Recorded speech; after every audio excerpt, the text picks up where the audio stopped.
Before kings, before empires, humanity built its first true cities. And the world would never be the same. Good evening, and welcome to CHN, Chronos History Network. Today, we continue our journey through time, arriving between 3300 and 3200 BC. A century in which the first true cities become firmly established, long-distance trade intensifies, and the earliest signs of what we will later call the state begin to emerge. We will see how Mesopotamia accelerates its urban growth, how the Nile shapes increasingly complex societies, and what is unfolding in the Indus Valley and beyond. We begin with Amina, reporting live from Uruk.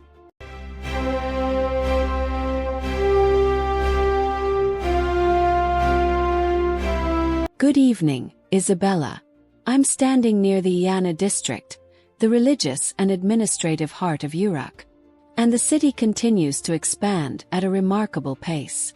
New houses, workshops, and storage buildings are appearing rapidly, transforming Uruk into one of the largest urban centers the world has ever seen. These temples are no longer only ritual spaces.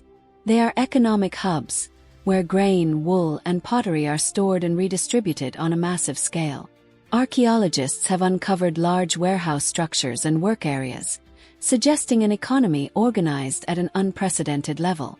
We also see major technological shifts. The wheel is beginning to spread, both in transport and in pottery production. And copper working is becoming more frequent, though it remains a valuable resource. From here, irrigation is coordinated, grain is distributed, and decisions are made that affect thousands of lives. Back to you in the studio. An extraordinary picture from Uruk. We will continue to follow these developments closely.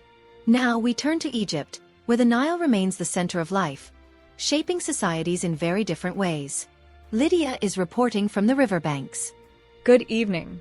Here along the Nile, communities are growing larger, and their rhythm is becoming more predictable. The annual floods shape the calendar of planting and harvest.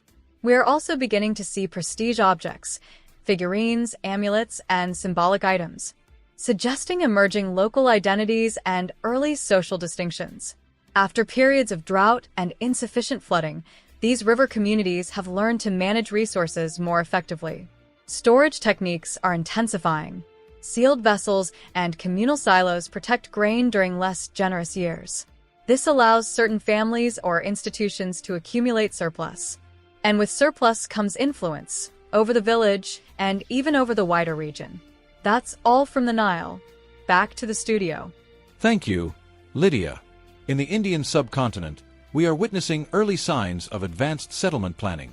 Raj is on the ground to report this remarkable development. Go ahead, Raj. Good evening. In several Indus Valley settlements, clear urban patterns are emerging. Straight streets, regular plots, and surprisingly consistent construction layouts. These are not yet the great cities of later phases, but the repetition and structural uniformity suggest shared ideas of order and organized space. Pottery is becoming increasingly refined and standardized, and repeated markings appear on ceramics and seals, possibly signs of ownership or workshop identification. While it is still too early to speak of writing in a true sense, these symbols may represent early steps toward administrative complexity.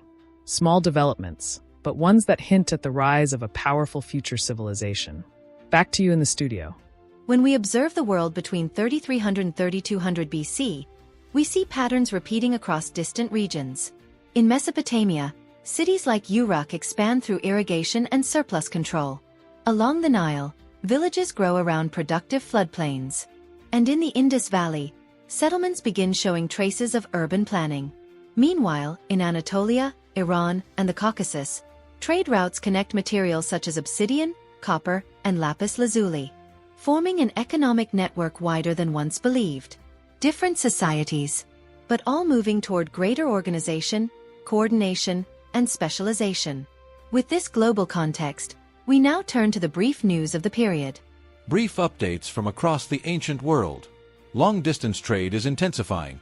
Anatolian obsidian and Afghan lapis lazuli are now traveling vast distances. Pottery technology continues to improve, and wheels are appearing in both transport and production. Early administrative seals are emerging, small objects marking ownership and control. and some villages are beginning to build defensive structures, suggesting rising tension over local resources, though no major wars are yet recorded. To understand these transformations, we must think in terms of three engines: storage, record-keeping, coordination. First, surplus. When communities can store and control grain at scale, institutions emerge to manage redistribution and maintain stability. That is what we see in Uruk's massive storehouses. Second, record-keeping. Tokens, clay impressions, and early accounting systems arise from practical needs to count, assign, and prevent fraud. This administrative necessity becomes the seed of writing. Third, coordination. Public works, canals, temples, irrigation require hierarchies and specialists. Those who organize labor and resources begin accumulating authority. This is the birth of institutional power, not simply physical force, but economic control. In Egypt, dependence on the Nile produces different structures, but the same logic. Managing water and grain encourages leaders with logistical power. And in the Indus Valley, repeated layouts suggest shared urban norms requiring cooperation. We are not yet seeing empires. We are seeing the systems that will make empires possible. Surplus, record-keeping, and coordination. These are the roots of politics, economy, and religion as the ancient world will come to know them. Thank you, Dorian. Before we close, one final look at technology and daily life. In Uruk's workshops, the introduction of the wheel is transforming production. The pottery wheel allows vessels to be made faster, more uniformly, and in far greater quantities. Animal-drawn carts also improve transport of wood, clay, and grain between districts. These innovations are changing how the city functions day by day. Here along the Nile, amulets and figurines reveal increasingly defined identities within communities. Many are linked to protection, fertility, or status, suggesting that certain individuals are beginning to stand out through social or ritual roles. These objects reflect not only craft, but symbolism. In the Indus Valley, standardized pottery and small stone seals show a society becoming more connected. Shared forms and markings suggest workshops following common rules, facilitating trade and economic organization. Some recurring symbols may indicate property, profession, or origin, pointing toward expanding cultural coordination.